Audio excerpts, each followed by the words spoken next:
Good morning students. Welcome to my Conceptified channel. आइए पहले कुछ पल का ध्यान।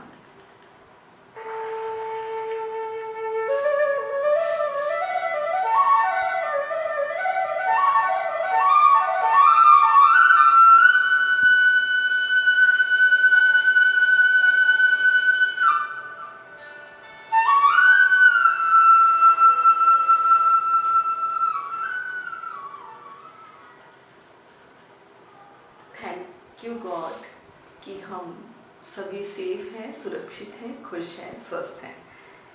आज बहुत एक इंटरेस्टिंग टॉपिक पे हम चर्चा करेंगे और वो है तत्वों के मास नंबर। स्टूडेंट्स, पिछली वीडियो में हमने आपको एटॉमिक नंबर निकालना बताया था। तो जब हम कंपटीशन फाइट करते हैं तो वहाँ पर मास नंबर की भी जरूरत पड़ती है। तो आज हम मास नंबर 1 से लेकर के 30 एलिमेंट का मास नंबर चुटकियों में ज्ञात करने की तरकीब पर चर्चा करेंगे। लेकिन मैं पहले आपको एक बात बता दूं कि मास नंबर और एटॉमिक मास नंबर द्रव्यमान संख्या और एटॉमिक मास परमाणविक द्रव्यमान में दोनों में थोड़ा सा डिफरेंस है। तो आप कभी भी कंफ्यूज नहीं होना। कई बार बच्चे क्लास में कहते हैं मैम आप गलत पढ़ा रहे हो, आवर्त सारणी में तो इसका इतना लिखा है, आप इतना बना रहे हो। पहले ही मैं बता दूं, जैसे हाइड्रोजन का आप एटॉमिक मास लिखते हो 1.008, लेकिन हाइड्रोजन का मास नंबर 1 होता है, जो हाइड्रोजन का पहला समस्थानिक है। इसके बारे में हम विस्तृत चर्चा करेंगे कि ये क्यों पॉइंट्स में आता है। तो लेकिन पहले मैं आपको देखो बताऊं कि मान लीजिए हम कोई भी परमाणु को डिनोट करते हैं तो कैसे लिखते हैं। जैसे ये किसी भी परमाणु का आपने यहाँ पर प्रतीक लिख दिया, इसके लेफ्ट साइड में एक तो यहाँ पर सबस्क्रिप्ट होती है और एक यहाँ पर सुपरस्क्रिप्ट होती है। जैसे आप लिखते हैं 2, यहाँ पर लिखते हैं हीलियम, यहाँ पर लिखते हैं 4। तो बच्चों ये सामान्यतः किसी परमाणु के नाभिक का डिनोशन है कि उस नाभिक के अंदर कितने प्रोटॉन हैं और कितने न्यूट्रॉन हैं। प्रोटॉन की संख्या को हम आप जानते ही हैं Z बराबर परमाणु क्रमांक कहते हैं, और इसको द्रव्यमान संख्या को A कहते हैं। A बराबर होता है परमाणु क्रमांक यानी कि प्रोटॉन की संख्या प्लस में आती है न्यूट्रॉन की संख्या। तो बच्चों संख्या प्रोटॉन न्यूट्रॉन कोई आधे या पौने या चौथाई तो होंगे नहीं। जब हम प्रोटॉन और न्यूट्रॉन की संख्या जोड़ रहे हैं तो ये द्रव्यमान संख्या भी कोई ना कोई पूर्णांक ही आएगी। तो द्रव्यमान संख्या हमेशा पूर्णांक में होती है। ये लगभग परमाणविक द्रव्यमान का संकेत देती है। परमाणु द्रव्यमान भी इसके आसपास ही घूमता है, कुछ पॉइंट आगे या कुछ पॉइंट पीछे। वो मैं अगली एक वीडियो और बनाऊंगी, आपको एग्जैक्ट समझ में आ जाएगा कि क्यों है ये डिफरेंस। जैसे ये 4 है तो जब आप आवर्त सारणी में देखेंगे तो ये 4 पॉइंट समथिंग या ऐसे कुछ लिखा होगा। तो वो क्यों होता है, वो आइसोटोप्स का मिलाकर के परमाणु द्रव्यमान एवरेज निकालते हैं। अभी उसकी चर्चा करने का कोई फायदा नहीं क्योंकि आप समझ भी नहीं पाएंगे। अब ये 2 का मतलब इसके अंदर प्रोटॉन है 2, ये 4 का मतलब प्रोटॉन और न्यूट्रॉन मिलाकर के हैं 4। तो इसका मतलब ये हुआ कि 4 में से आप 2 घटाएंगे तो ये जो 2 है ये किसकी संख्या आ गई, ये न्यूट्रॉन की संख्या आ गई। प्रतियोगी परीक्षाओं में, नीट में, जी में, लेक्चरर भर्ती में ऐसे प्रश्न आते हैं कि इसकी द्रव्यमान संख्या इतनी है तो इसका परमाणु क्रमांक ज्ञात करो या न्यूट्रॉन की संख्या ज्ञात करो या इलेक्ट्रॉन की संख्या ज्ञात करो। तो एक फिर से ध्यान रख लो, प्रोटॉन की संख्या को परमाणु क्रमांक Z, प्रोटॉन और न्यूट्रॉन की संख्या मिलाकर के द्रव्यमान संख्या, और उदासीन परमाणु में जितने प्रोटॉन उतने ही इलेक्ट्रॉन होती हैं। अब हम इनकी पिछली वीडियो में परमाणु क्रमांक कर लिए, वो तो हमने याद कर लिए। अब द्रव्यमान संख्या हम कैसे याद करें। तो बच्चों 1 से 30 तक की द्रव्यमान संख्या अभी मैं आपको याद करना सिखा देती हूँ। उसके बाद के तो बहुत वेरी करती हैं प्रोटॉन और न्यूट्रॉन की संख्या। देखिए ये मैंने यहाँ 1 से 10 लिख रखे हैं और यहाँ 11 से 20। पहले नंबर पे परमाणु क्रमांक हाइड्रोजन का 1, हीलियम का 2, lithium 3, beryllium 4, boron 5, carbon 6, nitrogen 7, oxygen 8, fluorine 9 और नियोन 10। उसके बाद सोडियम 11 नंबर पे आता है, magnesium 12, aluminium 13, silicon 14, phosphorus 15, sulphur 16, chlorine 17, argon 18 और पोटेशियम 19 और कैल्शियम 20। स्टूडेंट्स 1 से 20 तक के लिए ऑड इवन फॉर्मूला होता है। ये ऑड इवन फॉर्मूला क्या है कि जिनके परमाणु क्रमांक सम संख्या में है, जिनके परमाणु क्रमांक सम संख्या में है, उनके द्रव्यमान संख्या उसके डबल कर दो, यानी कि 2 इंटू जेड। ये क्या है? प्रोटॉनों की संख्या। प्रोटॉनों की संख्या को डबल करेंगे तो जिनका परमाणु क्रमांक सम है 2, 4, 6, 8, बस जस्ट डबल कर दो। और जो इवन है, ऑड है, सॉरी, ऑड का मतलब 1, 3, 5, 7 ये वाले जिनके ऐसे परमाणु क्रमांक हैं, उनके अंदर 2 इंटू जेड करके साथ में +1 करना है। यानी कि फिर से बता देती हूँ, इवन वालों को तो बस डबल करना है, सम संख्या वालों को, विषम संख्या वालों को डबल करके 1 जोड़ना है। इसको ऑड इवन फार्मूला कहते हैं। 1 से 20 तक के तत्वों पर ये काम करता है। तो अब अपन कैलकुलेट कर लेते हैं। अब हाइड्रोजन को तो आप छोड़ दो, हाइड्रोजन जो प्रकृति में मोस्टली पाई जाती है वो 1H1, इसका परमाणु क्रमांक भी 1 है और इसकी द्रव्यमान संख्या भी 1 है। इसके बाकी समस्थानिक की हम चर्चा बाद में करेंगे, क्योंकि अभी एक ही टॉपिक को पकड़ रहे हैं। अब यहाँ पर बड़ा अच्छा क्वेश्चन बनता है। पहले ही नंबर पर देखिए 1H1 मतलब 1 नंबर पे हाइड्रोजन और 1, तो स्टूडेंट्स इसमें न्यूट्रॉन कितने हुए? हमने कहा था कि इसमें से इसको घटा दो। आप इसको लेफ्ट साइड में भी आजकल दोनों को ही इधर लिखते हैं, पहले एक को उधर लिखते थे। अब एक में से एक घटाएंगे तो क्या आया? 0। यानी कि हाइड्रोजन का जो समस्थानिक 1H1 है, जिसको प्रोटियम भी कहते हैं, उसके अंदर न्यूट्रॉन नहीं होता। बाकी कोई भी तत्व ऐसा नहीं है। इवन हाइड्रोजन के भी जो दूसरे समस्थानिक है 1H2 और एक है 1H3, उनमें भी 1 और 2 न्यूट्रॉन होंगे। केवल हाइड्रोजन का समस्थानिक 1H1 जो कि न्यूट्रॉन रहित है। बहुत बढ़िया क्वेश्चन है ये। पूछते हैं कि कौन से तत्व में न्यूट्रॉन नहीं होते, तो बच्चे लिख देते हैं हाइड्रोजन में। लेकिन आपको क्या लिखना है? हाइड्रोजन के पहले समस्थानिक 1H1 में, क्योंकि हाइड्रोजन के भी दूसरे और तीसरे नंबर वाले में तो न्यूट्रॉन होते हैं। तो बिल्कुल अच्छा जवाब देना होता है हमको। तो ये बढ़िया क्वेश्चन बन गया। अब चलते हैं अपने फार्मूले की तरफ। देखिए यहाँ पर दो यानी कि सम संख्या, तो इसको डबल कर देना है। इसका यहाँ पर मास नंबर लिख देती हूँ मैं, कितना आएगा? 4। अब ये 3 आ गया, तो 3 का डबल करोगे 6 और उसमें क्या जोड़ना है? 1, तो ये क्या आ जाएगा? 7। अब बारी आती है बेरिलियम की। बेरिलियम में यहाँ पर नियम के अनुसार क्या होना चाहिए? 4 को यदि हम 2 से गुना करेंगे तो बेरिलियम का बनता है 8, लेकिन यहाँ बेरिलियम 9 है। इसको हम स्टार मार्क कर लेते हैं कि ये नियम का पालन नहीं कर रहा। फिर बारी आती है बोरोन की। बोरोन में ये संख्या कौन सी है? 5। ऑड है या इवन है? तो ये विषम संख्या है, और विषम संख्या में हमने क्या करना है? 5 दूनी 10 और 1 11। यहाँ पर सीधा 6 दूनी 12, यहाँ पर 7 दूनी 14 और 1 15। एक छोड़कर एक कैसे करना है? 8 दूनी 16, 9 दूनी 18 और 1 19 और 10 दूनी 20। तो अब इस पहली लाइन में यदि हम ऑड इवन फार्मूला लगाते हैं तो एक बेरिलियम, और उसके बाद यहाँ पर देखो ये नाइट्रोजन का यदि आप देखोगे तो नाइट्रोजन का मास नंबर 14 है। नियम के अनुसार कैसा बनता है? 7 दूनी 14 और 1 15, लेकिन 14 है, तो ये 2 स्टार मार्क आ गए। अब 1 से 10 के तत्वों में आपने ऑड इवन फार्मूला लगाना है। जिसकी सम संख्या है डबल कर दो, विषम संख्या है तो डबल में 1 जोड़ दो। किसके डबल में? परमाणु क्रमांक के।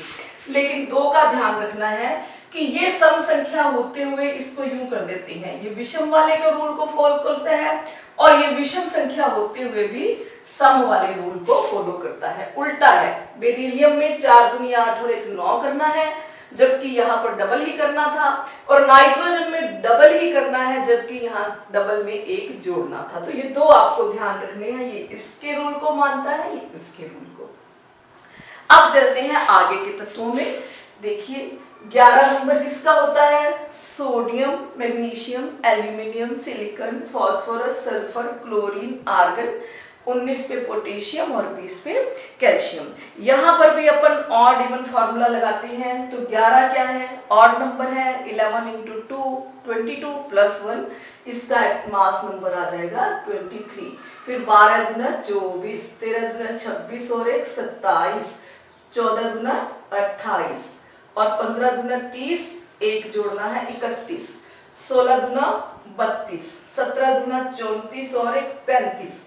अब मैं यहाँ रुकूंगी। बच्चे कहते हैं मैम न्यूमेरिकल में तो 35.5 लगाते हैं। फिर वही बात, 35.5 इसका एटॉमिक मास है, मास नंबर नहीं है। दोनों में हल्का सा फर्क है, अगली वीडियो में क्लियर हो जाएगा। फिर आ गया आर्गन।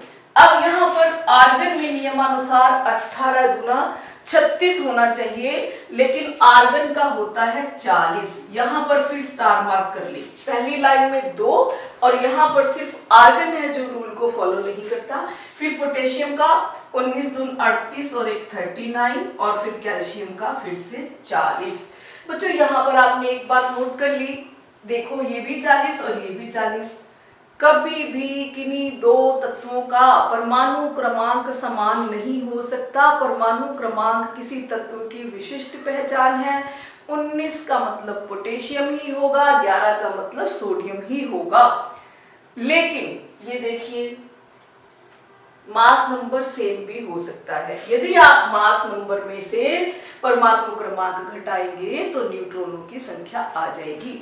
छोटे छोटे परमाणुओं में प्रोटॉनों की संख्या और न्यूट्रॉनों की संख्या लगभग बराबर होती है, 1-2 का अंतर होता है। लेकिन जैसे जैसे आप बड़े परमाणुओं की तरफ, ज्यादा परमाणु क्रमांक की तरफ बढ़ेंगे तो ये अंतर प्रोटॉनों और न्यूट्रॉनों की संख्या में बढ़ता जाता है और आगे जाके भारी तत्वों में ये अंतर 30-30 तक हो जाता है।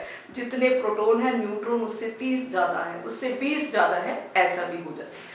अब अपन चलते हैं 21 नंबर से लेकर के 30 नंबर के तत्वों पे। Scandium, titanium, vanadium, chromium, manganese, iron, cobalt, निकल, कॉपर एंड जिंक।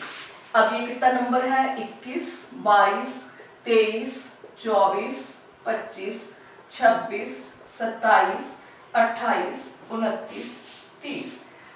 बच्चों साइंस के अंदर या किसी भी सब्जेक्ट के अंदर जब हम ट्रिक्स या निमोनिक्स बना लेते हैं तो हमारा काम बहुत आसान हो जाता है।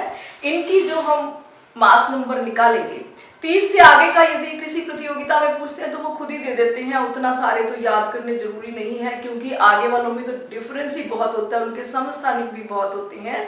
तो ये 21 से 30 तक का क्या फॉर्मूला है? देखो आप लिखोगे 3 बार 45, 45 और 45 और उसके बाद 355। बस ये फॉर्मूला आप याद रख लो, 3 बार 45 45 45 और फिर 355।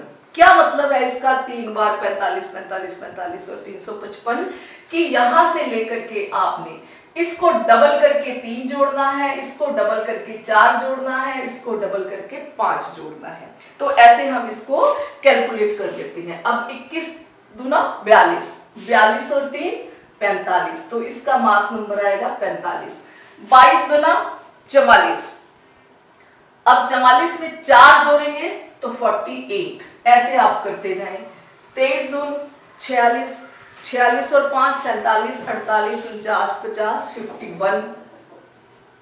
ठीक है, क्या जोड़ना है? 3 4 5 4 5 4 5 फिर 355। 3 बार 4 5 4 5 4 5 और फिर 355। तो ये आ जाएगा 45 48 51 और यहाँ पे आ जाएगा 52। आप जोड़ के देख लेना डबल करके और 4 जोड़ना है। 25 दूनी 50 और 5 55। 3 4 5 4 5, अब जोड़ेंगे 4। 26 दूनी 52, 52 और 4 56। 27 दूनी 54। अब कितना जोड़ना है? 3 4 5 4 5 4 5, 54 और 5 59। ठीक है, ऐसे जोड़ते चले जाना है। 59 के बाद फिर क्या आ जाएगा, फिर ये 28 दूनी 56, 57, 58, 59, फिर आ गया 59, फिर 29 को डबल करके 5 जोड़ेंगे तो ये आ जाएगा 63। अब की बार 30 को डबल करके 5 जोड़ेंगे तो ये आ जाएगा 30 दूनी 60 और 5 65। तो ये तो याद रखने मुश्किल है, किसका 45 है किसका 48 है, ये याद रखना बहुत आसान है। 21 से 30 हमें परमाणु क्रमांक याद है, ठीक है। हमने क्या जोड़ना है, 3 बार 454545 और फिर 355, ये फॉर्मूला याद कर लो। 3 बार तो आप पहले 3 लिख लो, 45 45 45 और उसके बाद 355, ये जोड़ते जाएंगे तो ये 21 से 30 तक का मास नंबर, द्रव्यमान संख्या आ गई।